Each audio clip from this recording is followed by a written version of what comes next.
Look, the HPA story is really intriguing for me because it's kind of an essential part of going forward into the EV world and everything we need, but it's really not well understood by investors allowed. I mean, especially for my audience out there, I think HPA is kind of like like rocket science kind of stuff, right? But if you take it all back, it's actually not that complicated. I hope that's the right commentary. Absolutely. Yeah. The one of the things about the high purity alumina space is that it is basically an industrial mineral. And let's face it, it's not quite as sexy as finding a big gold deposit or nickel copper, which is has been the principal aim, for impact over the years. And but it's a crucial part of the whole electrification, the whole EV industry, and the new technologies that are driving the energy transition. But it's a niche market, within that, as a lot of industrial minerals are. So one of the things that we learn at Western Mining in the early days is that when you're in industrial minerals or in any bulk commodity, you have to be pretty careful about getting into that business. And back in our day, it was iron ore. Iron ore was the big bulk commodity, or coal. And that's because the market is dominated by the big players. And so you have to have either the biggest deposit, the best deposit, the best economics, or the best grade, because otherwise you won't actually make it through the cycle. And we've sort of seen that, over the years. Now there's been the market for, say, the smaller iron ore players, and a number of companies have done very well out of that over a modest range period of time. So I've always sort of shied away from that, from that area because of that. I mean, even lithium is a bulk commodity. I mean, there's no shortage of lithium, around the world. And so, long term, unless you've got the biggest, the best, and as we've seen, or first to market. So Pilbara, for example, were basically first to market, certainly in Australia, and they are now killing it, and they've got a dominant market position. So the thing about this particular project is that I believe that it's got the potential to be, one or if not all three of those things. The lowest cost, we can be a dominant producer, and we're going to be entering the market at about the time that a supply deficit is being forecast in the next sort of 3 to 4 years, in the industry.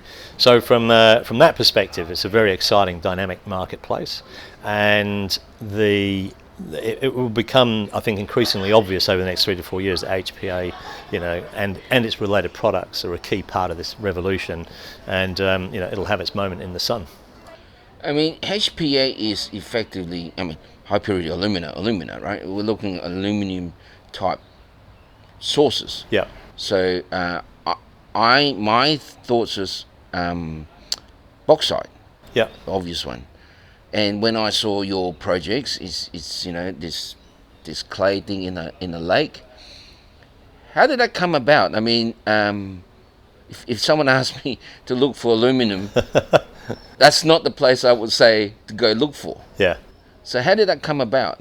So look, the deposit and also the process, which is all part of the unique combination of the Lake Hope project, were discovered by geologist Roland Gotthard, and Roland is now the project manager for the Lake Hope pre-feasibility study. And Roland looked at sort of the two main sources for HPA at the moment. So the current process, which is the dominant process that HPA is produced by, is by refining of aluminium metal that comes from the bauxite. Now the metal itself and then the subsequent refining are basically quite an energy intensive and environmentally dirty process. The whole alumina process, aluminium process, produces large amounts of red dirt, the red mud that's pretty toxic, and there's billions of tons of that around the world outside the aluminium refineries. And then the second thing that's been over the last few years has been leaching of kaolin, hydrochloric leaching of kaolin.